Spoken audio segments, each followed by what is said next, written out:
Yenny Otero. Yenny Otero is a person that I met the first time last year in the Sensual Week, the Sensual Week of the last year, obviously also this year. She's a very close person of the Bachata Sensual. Now, Yenny will introduce herself and will explain why. For me, I'm glad to have Yenny for this interview because she has got a so deep knowledge about this word, the Bachata Sensual. So, and Yenny, if you want to introduce yourself, saying something about you. Yeah. So originally from Colombia, Jenny Otero. Yeah, it's pronounced Jenny because it's in Spanish. Otherwise, it would be Henny if it was with Okay. J. And lived most of my youth in Colombia, and then I moved to Norway for a job experience that was supposed to be for 1 year. And then I'm living in Norway for 16 years. And then you wonder, how can a Colombian survive in Norway when it's a really dark and cold country? I tried skiing, and that wasn't great. Snowboarding a little bit better because of the hip movement, but I discovered dancing and really started falling on with the first. It was salsa, Cuban salsa, and when I met my now husband, he couldn't dance. It was terrible. And I thought, okay, he's going to go to Colombia. We have to get him to learn something. He's really good at languages, so Spanish would be no problem. But dancing is going to be difficult. So we did salsa cubana. And then a friend was really in love with bachata. So she invited us to this thing called bachaturo. And at the moment, from a Colombian culture, bachata was very cheesy. The lyrics are terrible. It's the kind of music that, in my grandma's house, you don't play because it's so, like, so cheesy. And I didn't really like bachata, but we went to bachaturo and I danced with a guy and it was really incredible. Like, there's something was special, the style. And I asked him, what is it? And he said, well, it's the style of corque from Spain. And I'm like, well, there's a workshop with him tomorrow. I'm going to go and check it out. And since we went to his workshop, we really discovered, I'm talking about 2012, so a long time ago, beginning of Bachata Sensual, we were lucky enough to meet Corke and start seeing his style, and I fell in love with it completely. So since then, we became, we got to talk to Corke. Later, he came to Norway, and I was the only person that spoke Spanish, so we became friends, like, to each other. And just later and that year, we went to a honeymoon in Cadiz, in Spain, in that region. And when we messaged Corke, like this fantastic artist, we thought maybe we can have a coffee with him. He spent the whole day with us. He showed us the city. He told us the story. He introduced us to his friends. And he was just the most nice and hospitable person in the world. So we became good friends. Later, I started helping him with my specialty, which is more the customer experience design and business, and trying to organize bachata more as a business and as a thing that people could continue learning, getting the Bachata Sensual trademark registered, getting it to be more of a course. And he moved to Norway together with Judith. He lived there a couple of years, 2 or 3. We were teaching. He was teaching in the school, and we were learning a lot from him. We have a couple of groups of shows, and we were lucky enough to be able to join him in that journey. So for a long time, we've been good friends, and we've had the honor of building with him a couple of things together.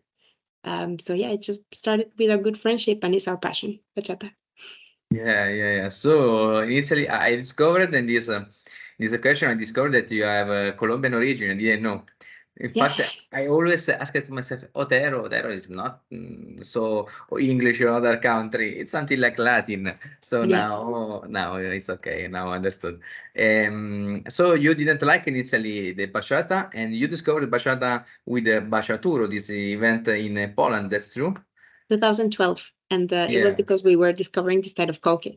So once we went to Spain and we started becoming friends with him, we really fell in love with the way that he was applying bachata to the dancing bachata. He was developing it. Now the story with Corque and bachata happened because he wanted to start learning dancing something, and he started with Cuban salsa in Cadiz. But he heard bachata and he liked the music, but the type of dancing that people had with the bachata wasn't really matching the right music.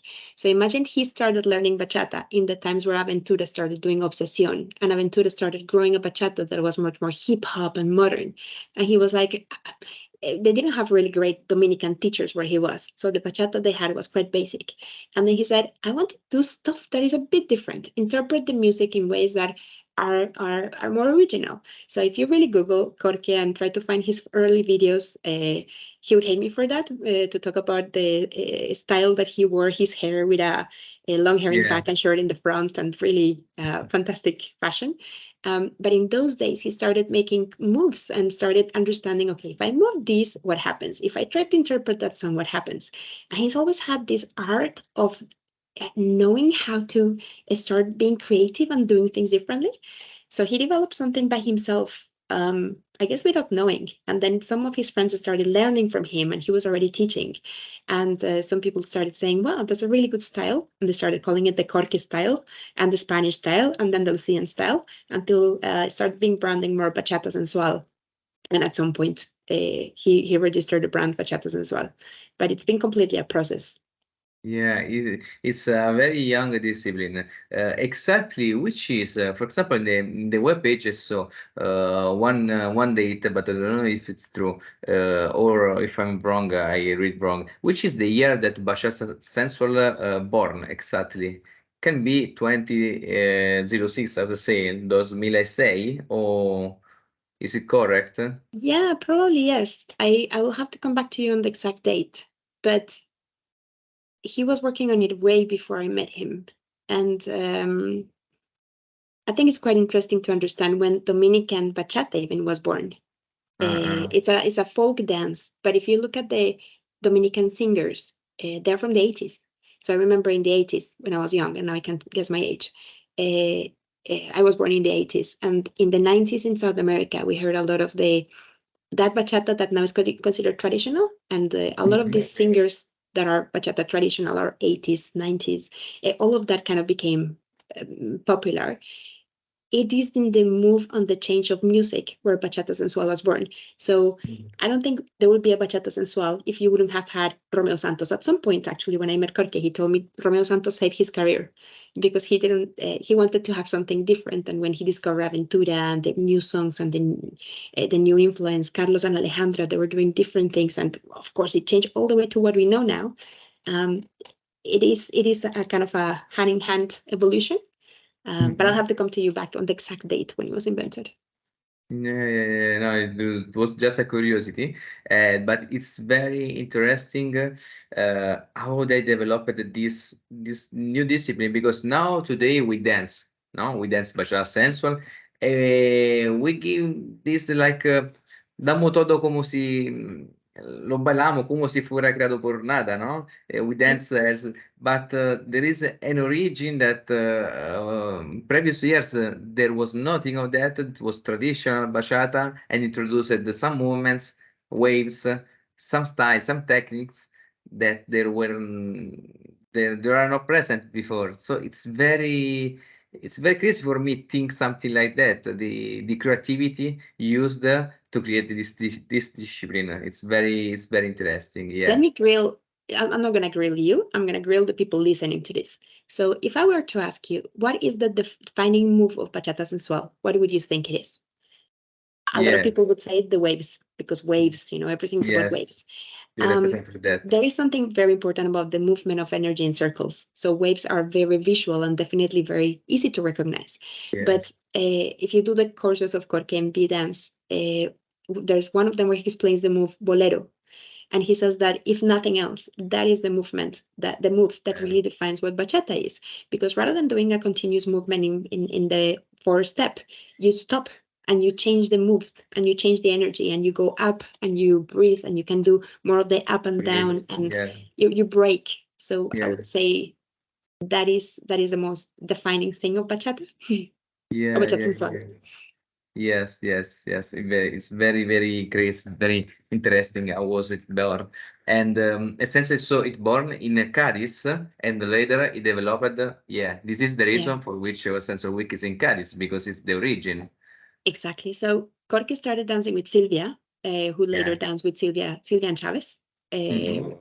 And she was her first dance partner. Then when they finished, he started dancing with Judith, who was his dance partner in the Dancing Dragons, which was the salsa team that they were part of. And they started doing really early bachata shows. And in conferences, it was very unlikely people will have shows of bachata or dance bachata. It was all a world of salsa, dominated by salsa really heavily, and they were really like trying to kind of earn a space to be able to do some bachata. it's interesting to see how many of us have to have the same journey in their own countries. Once we fell in love with bachata, we brought it to Norway. So we were living in this country with people, a lot of people dancing salsa for a very long time. I remember we had to beg the DJs to please put some bachata, and sometimes to make fun of me, they would put Shakira, just because they were like, "Ah, that thing." And now it's funny because the bachata festivals are bigger than the salsa festivals. So it's changing, and it's more fashionable, I guess, because also salsa is a bit older. I remember salsa from my mom's and my grandmother's time. It's older music, while bachata is maybe more modern, closer today, but younger people listen to. Yeah. Today we dance, bachata. We have, as you said, the bachata festival that in most cases are greater than the salsa now. But in the starting ages, which were the difficulties in developing the bachata? Because I imagine that initially people were salsa, bachata was just, no, I go to the bachata.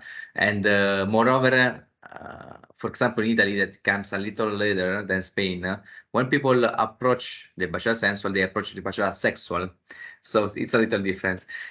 So there were some steps, some checkpoint that the Bachata Sensual was able to overcome to all of this.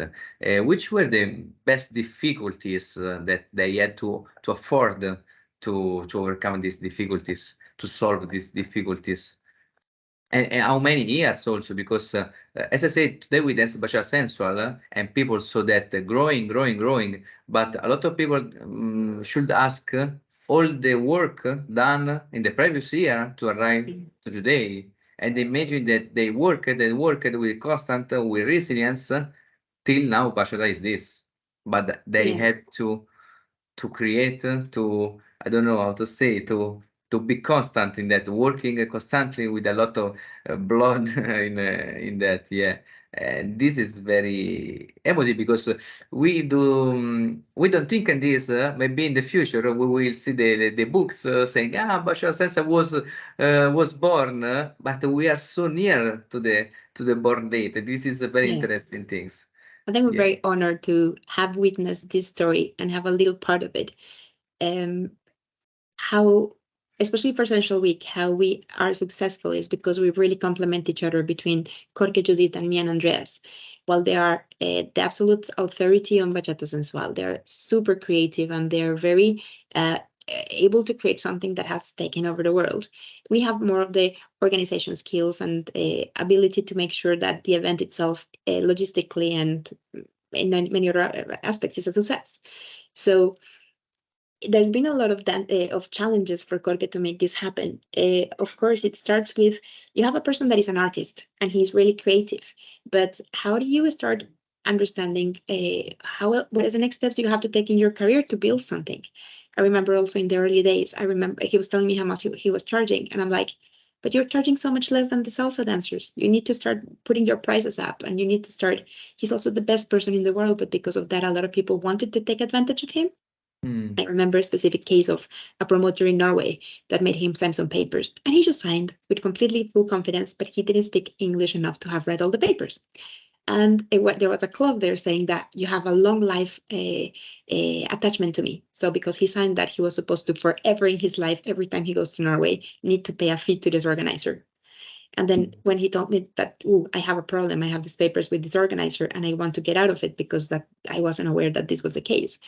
I was aware to contact the lawyers of my company and get through that lens, understanding that it's absolutely legal. And not even in a marriage, you enter a long life relation to anybody, even less in a paper you sign with just a signature. And it was completely ridiculous that somebody wanted to take advantage of him that way. But he's an artist and he doesn't have any legal background, marketing background, commercial background, all of these other skills. That means you've built a successful business enterprise. So I would say that's one of the key challenges they've had throughout, and they've been lucky enough to meet the right people to make sure that they've done a couple of things that are successful. It's very interesting, very curious happening things. Very curious event. And how was, I like to know, how was, as you said, it was born in Cadiz, and I imagine that it's expanded in Andalusia, first of all, and Yes. later in all the Spain. That's true? 100%. So Okay. one of the first things that Corke did was, well, maybe not one of the first, but you see Corke going international with an competition called Bachata Stars. And there's different artists that started becoming winners of Bachata Stars and therefore became very popular. For example, Daniel and Desiree, they won Bachata Stars in Spain at some point. Yeah. And all of this is because Corke started creating this platform for people to show themselves.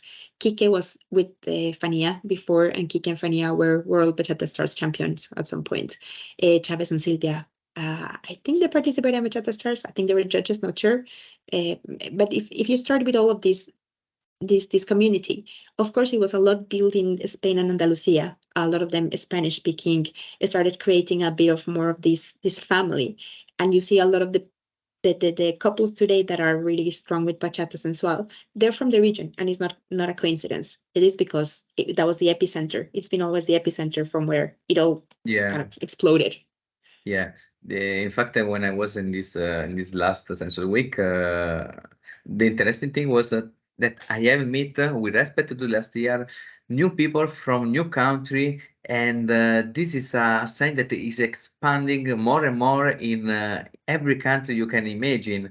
And according to your opinion, that you meet a lot of people in this field, you've known a lot of people in this field. How do you think, how is evolving bachata over the country? For example, I saw United States. I didn't imagine, because normally I do congress in Europe. Rarely I meet people from United States, but in Sensual Week I meet a lot of people from United States, and they have something like different. They explain me that is something like different in their way, but it's so interesting. So. What do you think about that? About expanding in other countries? How is it expanding in other countries also? And there's definitely some countries that are faster than others. And of course, it depends on what is the resistance in the countries for making it happen. If there's other people doing other conflicting interests, like I remember in Norway, it took a very long time because salsa was the dominating thing. And also some Yeah. teachers were afraid of us coming with something new that would take away from the job. And it happens like that in every country. I think that the aspect of sexualization that you mentioned is quite an early one that happens in places. People think that bachata is a sexual dance, and when people start kind of learning from YouTube, they think it's just about having the sexiest moves, and it becomes really sexual, and it goes to the places that it's just not right. Um, the danger of that is that it starts creating environments where people don't feel safe, and I think that's really ugly, because always the intention from Corke has been to create something that is sensual, as in you feel something when you're dancing it, but it is far away from the sexual, super respectful of where you put your hands, where you put your body, how you position each other. It's more about the contact and having that connection with other person, and that moment where you're dancing with one person, you feel, and you feel a lot. That connection means that you are having a moment almost like you're falling in love with a person. Funny thing is that you're not in love with a person. You fall in love with a moment. You get out of the dance and sometimes you feel like, wow, that was incredible. And who is it? I don't know. It doesn't matter. But it's Yeah. also beautiful because you can have that connection with people that are different religion, uh, different sexual orientation, different background, different political views, different side of the world, different age. It takes away a lot of those kind of stigmas that society has, and it starts creating really close connected communities of people that otherwise would have never talked to each other or have ever been able to meet. So I think it's a really beautiful exercise that you're talking about different countries. So then in countries where it becomes first a boom, maybe a bit sexualized and a bit like people start getting interested, then very often Bachata Sensual comes with all the technique and all the good value proposition and all the right ways of doing things. And it's people start recognizing quality. And the quality shines just because it's so bright, like a little light in a huge darkness. And when people start recognizing that quality, it's very easy to fall in love with it and to say, I want to be part of this. This is really great. I want to keep developing. Yeah. So right now, Europe is huge. There's tons of festivals and there's tons of things happening. Russia, Japan, Korea, Hawaii, we've had some people coming from. Now States is really developing super strong, and some parts of it are more developed, Bachata Sensual, and some others less. Italy, I think, was kind of late with Bachata Sensual from the European countries, but definitely really great to see that there's so much interest and there's a lot of potential from people that have really good technical dancing background. So there's a huge potential. It's a pity. The place where I feel is a pity is South America and Africa. I think those are the unrepresented continents that we always see in Sensual Week, because it's prohibitive to them to come for them to Europe. It's too expensive. South America, you wouldn't be able to afford it, and Africa least. So yeah, those are the only places where I'm trying to keep contact with a couple in Colombia that I know might be interested in coming, and yeah, I think it would be interesting to see how we can help them develop more of Bachata Sensual and support them.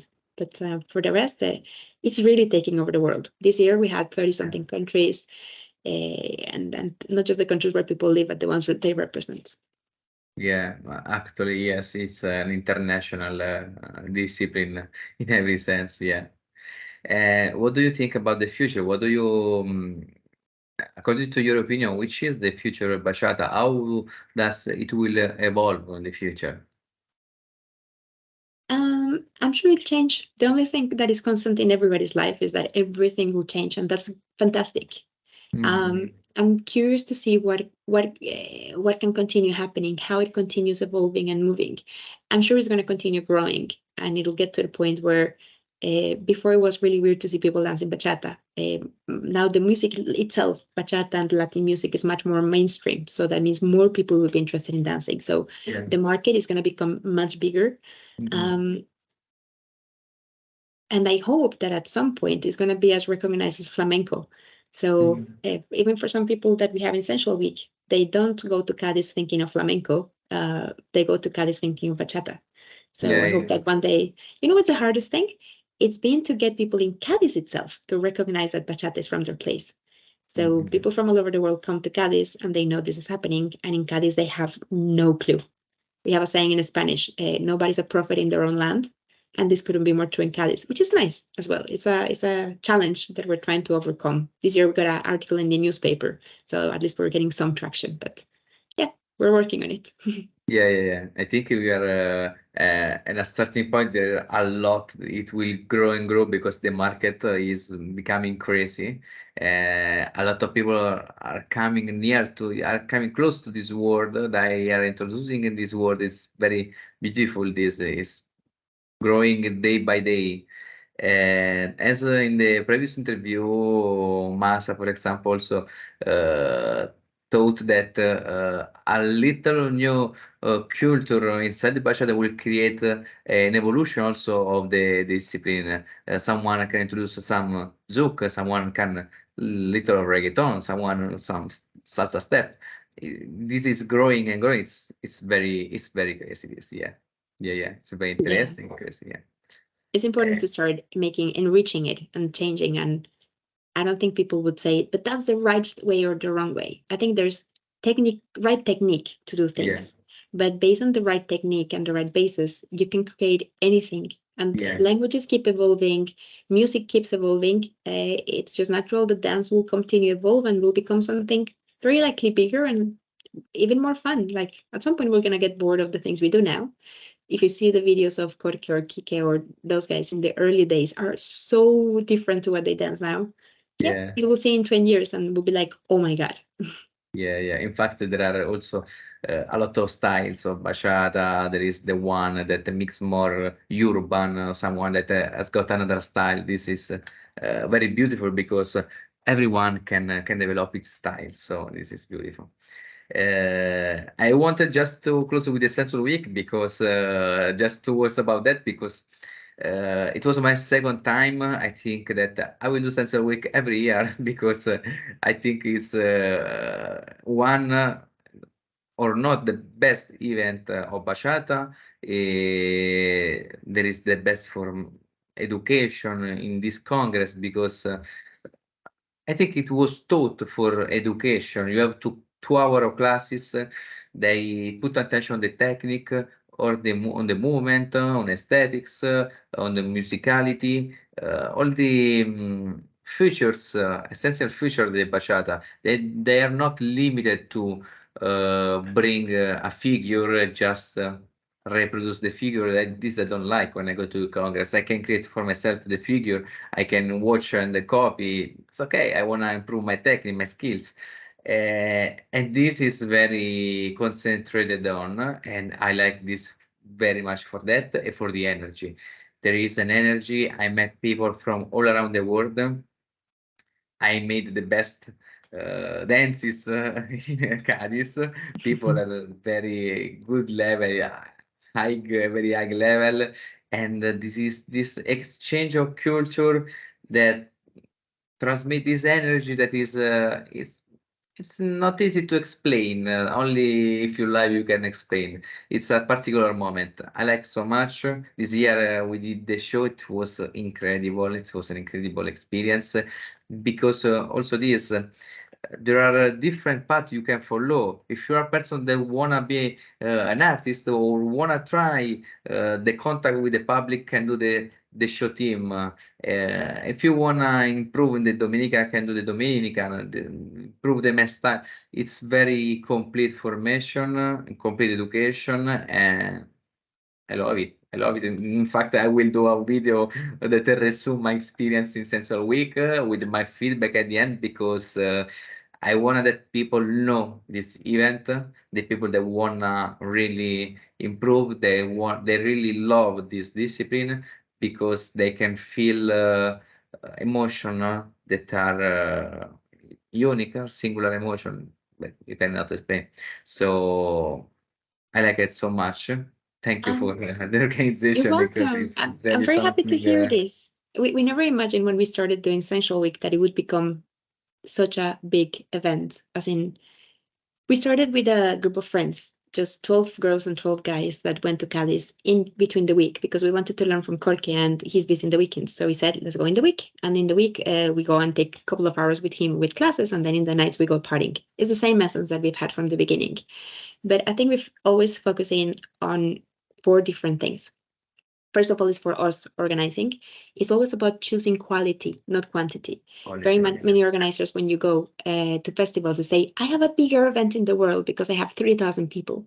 But I think for us, because we participate in the event, if you notice, we go to classes, we go to all the parties, we need to enjoy it. So we need to be in a place where we feel we're making the most out of people's times. But people pay for the event. It's not the fee of the event is a thing, but compared to the flights and the vacation and the plane, all of that, the most important thing they pay with is their time to be there. So we want to make sure people with their time get the best quality. And that means we need to be quite limited in the amount of people we have. We cannot host a humongous event because otherwise we lose the quality. We need to have the parties also with enough, just enough people so that it feels fine and safe and not too hot, and it needs to be comfortable. So we're very lucky to have one of the best discos in the world because sometimes you even feel a bit chilly when you're there. It's actually quite fresh for the standards. And as an organizer, thinking of quality, I don't know why more organizers don't think that way. If there's any organizer that would listen to this, I think it's important to remember 20 people paying 100 euros is the same as 100 people paying 20 euros. You get the same economical outcome, but at the end, you're able to make a better experience for that 20 people. So start thinking your business models differently so that you can make proper commercial success, but with better quality. Yeah. It's not rocket science. And then for the participants, we have 3 principles. One of them is about learning. Everybody should be focused on learning. The fact that you're the highest master doesn't mean you should ever stop taking classes. Oh, I don't take classes because I'm with my students. Well, if your students are in your class, you're a really good teacher, and then you should continue learning.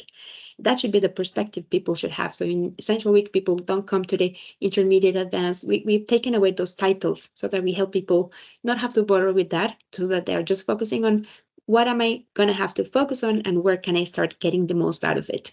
You could decide to be an artist, so you want to focus on your aesthetics. You can decide to be a teacher, so you focus on how am I going to pass this on. You can decide to be a really good social dancer, so you focus on that. And depending on your objectives, you choose different parts of that learning experience. So that's one thing. The other one is about the connection. we really want to make sure that it's an opportunity for people to feel and to connect and to have a moment that is unforgettable. And that's also why we say no videos allowed. We had a lady that was a friend of the owner of the casino, that of the club that came, and she was complaining in Spanish to me. She was saying, "Oh, I went to Bachaturu, I went to these big festivals in the world, and all of them allow you to make videos. This is the only festival in the world where you cannot make videos." And I'm like, "Yes, that's it. Thank you for appreciating that." Because we want to bring that difference of a space where it's safe to dance. You don't have this flash in front of your face. You don't have to perform. You're just really enjoying the moment and not think of Instagram all the time. You're performing for what? People outside? Enjoy the moment with the people you have. You'll never see them in your life, maybe. You'll see them once a year. So enjoy that moment, and you can make videos at some other point and then focus on the connection. And the last part is about being humble. I think we're learning a lot from Kork and Judith that they are the most incredible artists. They can do shows that are really smashing. They are the top. But when you dance with them, they never make you feel bad. And very often in the dance floor, you have people in certain countries that dance with you, and you feel like, oh my God, I'm not good enough, because they're showing off so much. And it's almost like a competition of, I'm going to show you how much I know. So it's about understanding that the best dancer is not the one that shows the best moves, but the best dancer is the one that makes people in the dance floor feel the best. You dance with Corke, he danced with my grandma, and he made her have such a fantastic time. Judith, they can dance with anyone and make them feel incredible. So it's that humbleness of realizing we're building together a community, and it's not about you being, it's not. Yeah, all this value emerge from the Congress, emerge from the situation, because you feel this of the video. I like it because you are there. You have to take advantage of the situation, not making video for other. You are just live that moment. Also, this that you said, you have to dance comfortable. You haven't to show yourself. You have to stay at the same level that the person, enjoy that moment, let them feel comfortable. This is very, these are value on which build, this is the basis on which build everything, every discipline, everything in the life. So yeah. So Yenny, thank you very much for your time. I know that you are coming back from the work. It was an hard day, but despite of all, you are here. You left us very valuable information. I hope that this information will be of great motivation to the people that will see the video, because it's interesting to know the history, where and how the Bachata Sensual evolved, the value of the Congress, the value on which the Bachata Sensual build what is today. So thank you very much. I don't know if you want to leave some words, some suggestions, some opinion, some suggestions to the person looking at this video, or whenever you want. No, maybe say thank you. I think we all build this community together, and it is our biggest passion. I think going back from Sensual Week gives you a little bit of a depression, because you then realize that, oof, I wish I could just dance in my life. I wish this wasn't finished. I wish I could meet this person that I dance with again, and I'm really dying for saying, and they live in the other side of the world. All of these connections we're creating, all of this society we're building, is a really important social work. We are building for young people an alternative. The other option for a lot of people, I'm talking especially of Norway, is to go out, get drunk, use drugs, do a lot of really stupid and silly things. And there's no alternatives. With dancing, we're creating communities that are really inclusive, help people with their self-esteem. We see the before and after of so many people, and we see people normalizing and taking away barriers of discrimination. It's such an important work we're doing in every country. So I think it's saying thank you for joining us on this big work that when I say about it like that, sounds really big, and at the same time is really just a selfish exercise of every time you have this kind of dancing and connection, your oxytocin goes high. So yeah, I want to continue enjoying dancing. Thank you, Jenny. Can I leave can I share your Instagram profile to the guys that will see this video? Absolutely. So is Yenny Marissa, YENNYMARISSA is my Instagram, my personal Instagram, but also Sensual Week. Me and Andreas were the ones behind the profile. And of course, super happy to give advice on how to run events, the things that we've done, the story of bachata, do interviews, have a coffee, or talk about, life and how much we like dancing. So yeah, super happy to meet more people and keep building this. Yeah, thank you. Thank you very much, Jenny. Yeah, very, very grateful for your interview, for all that you said, all the information contained in the interview, because it's valuable for them, but most of all, it's valuable for me because you say some important things. So for sure, Thank you we'll for see listening. in. Huh? Thank you for listening. Thank you for your time. Yeah, for sure we will see in 340 days, something like that, in Sensual Week, for sure. Wow, I cannot wait. We already started inventing a new event in London just because we are so missing it. So yeah, I hope it's sooner. I was thinking to ask you also this, if there was also something in the winter, not only in the summer. It should be interesting, like So this. there's two things. We are trying to organize kind of a Christmas party event in London. So the 8th of December, we're having Irene and Thomas, and we're having an event around them. So come to London. Yeah. And we're trying to think how else do we do more essential weeks on offerings in the same quality. Last year we had 700 applicants in 15 minutes, and we only have 360 places for Essential Week. So this year is going to be even more because a lot of people have been talking so much about it, and we just need to start finding what else do we do to keep giving that experience in more places, more locations, maybe different countries. So yeah, we're planning stuff. Yeah. Perfect. So this year I have to stay there as soon as possible to send the video to be accepted. Okay. So thank you very much, Jenny. Very, very grateful for that. Thank you so much. Thank you for listening. Ciao. Ciao.